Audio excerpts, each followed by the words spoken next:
Siéntate que esto será una locura completa, cargada de giros impactantes, revelaciones sorprendentes y un desenfreno total. Así es que vamos con la reseña del capítulo 1095 de One Piece. Por cierto, soy Thailand, espero que te encuentres muy bien. Primero que nada, quiero que sepas que la próxima semana hay descanso. Dicho eso, entremos al tema. Arranquemos con el título, un mundo en el que no merece la pena vivir. Fuerte, veamos si el capítulo le hace honor a este título tan potente. El capítulo comienza con un descontrol total. La mayoría de los marines están asustados por la aparición del miembro del Gorosei, mientras otros tantos están intrigados, ya que él representa el poder máximo en el mundo, incluso por encima de los Tenryubitos, y no entiende qué hace ahí. Sin embargo, la verdadera acción comienza con los vicealmirantes preparándose para intervenir en el enfrentamiento, o más bien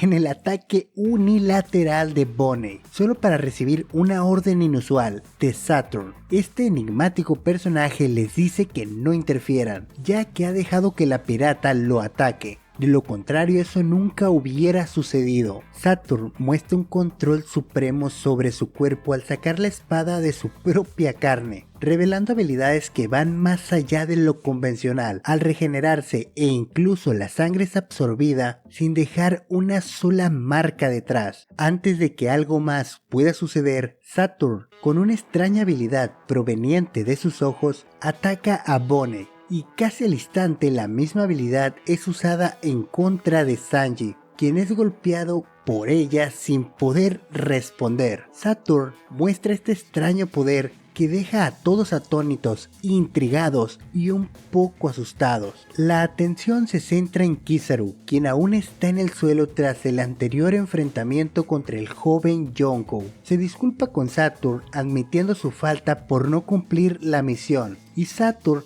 da un pequeño reproche al almirante, a la vez que intenta pisotear a Luffy, quien está en el suelo, consciente, pero sin poder moverse. Es Franky quien, con un gesto heroico, y otros lo interpretarán como abusivo, depende de cómo lo veas, logra salvar a su capitán. Sin embargo, antes de que alguien pueda hacer algo más, la misteriosa habilidad de Saturn paraliza a Vegapunk, Bonney, Sanji y Franky, dejándolos indefensos ante su amenaza. Vegapunk no puede contener su asombro y especula sobre la naturaleza de este poder extraordinario, pues está seguro que debe tratarse de una Akuma no Mi. Saturn, con un gesto cruel, agarra a Bonney estrujándola con su gigantesca mano. La joven pirata, incluso en una situación tan desventajosa, no pierde la oportunidad para reclamarle por el destino de su padre Kuma. Es entonces cuando Saturn nos hace una increíble revelación. Nos dice que Kuma es parte de la raza Bakaner, una línea de sangre que oculta grandes secretos y carga con grandes pecados. Podemos ver los recuerdos de Bonney con su padre y cómo este le habla de sus sueños sobre la libertad y su adoración al dios del sol Nika. Al mismo tiempo, Saturn alza su brazo con Bonney a lo alto y ordena a los marines que apunten sus armas a la pirata para una ejecución pública, con la finalidad no solo de terminar con ella, sino de hacer sufrir a Vegapunk también. En ese momento nos sumergimos en un flashback que nos transporta a 47 años en el pasado al reino de Sorbet, revelando la trágica historia de Kuma. Nacido de una familia común, marcada por la mezcla de la raza Bakaner y humanos comunes, Kuma y su familia sufren las consecuencias de su fuerza sobrehumana y son convertidos en esclavos, debido a que el médico que los recibió al mundo no pudo mantener la boca cerrada sobre su raza. Al poco tiempo de ser esclavizados en Mary Joyce, la madre de Kuma termina encontrando su final. Su padre consuela al joven diciéndole que ahora está en un mejor lugar y contándole la historia de Nika para darle esperanzas. La leyenda del dios del sol, Nika, una tradición transmitida entre los miembros de esta raza, se entrelaza con la tragedia al momento de que el padre de Kuma es asesinado por un Tenryubito, por simplemente seguir una antigua costumbre. Y es que le contaba a su hijo la historia mientras imitaba el sonido de los tambores del dios del sol. Y es que el todopoderoso Tenryubito se molestó por el ruido que hacía el padre de Kuma. Es entonces cuando tenemos un salto hasta 38 años antes del presente. Y en un oscuro episodio de la historia creado por los propios Tenryubitos, descubrimos que cada 3 años estos repulsivos seres descienden de Marillois para realizar un cruel juego de caza humana en una isla desafortunada que ellos seleccionan, y tras la masacre el gobierno mundial reclama la isla como suya. El rey de God Valley, valiente pero impotente, intenta impedir esta atrocidad, pero cae a manos del joven Garling, estableciendo así una cruel advertencia para los presentes. En este macabro juego, Garling Figarland se alza como el mejor candidato para campeón, al obtener muchos puntos por terminar con el rey de la isla. En efecto, la elección de God Valley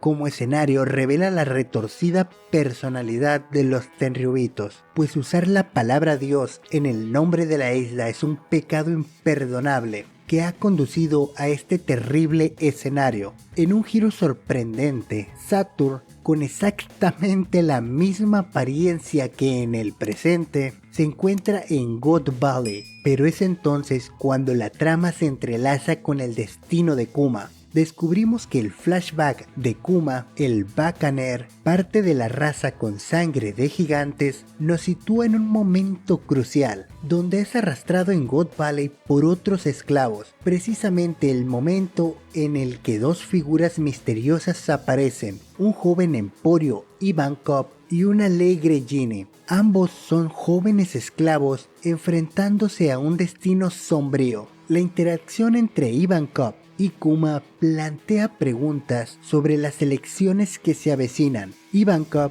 desafiante, proclama que elige vivir, incluso en una situación tan desesperada, y pregunta a Kuma por su decisión, desafiando las condiciones adversas. Una impactante declaración que acompaña un encuentro que cambiará la vida de los jóvenes presentes. Un capítulo que no da descanso. Hay tanto sucediendo por tantos lugares que por primera vez en mucho tiempo doy gracias por el descanso de la siguiente semana. Y es que tendríamos que hablar sobre las habilidades de Saturn, que ojo en esa parte, ya que no es solo las habilidades de Saturn, sino lo que hacen también los otros personajes. Sé que a estas alturas ya muchos deben estar poniendo a Saturn como un dios, pero yo tengo mis dudas. Y hay algunos detalles que gritan que el acto es más humo y espejos que otra cosa. Además, su actitud arrogante, hasta más no poder, creo que le jugará en contra.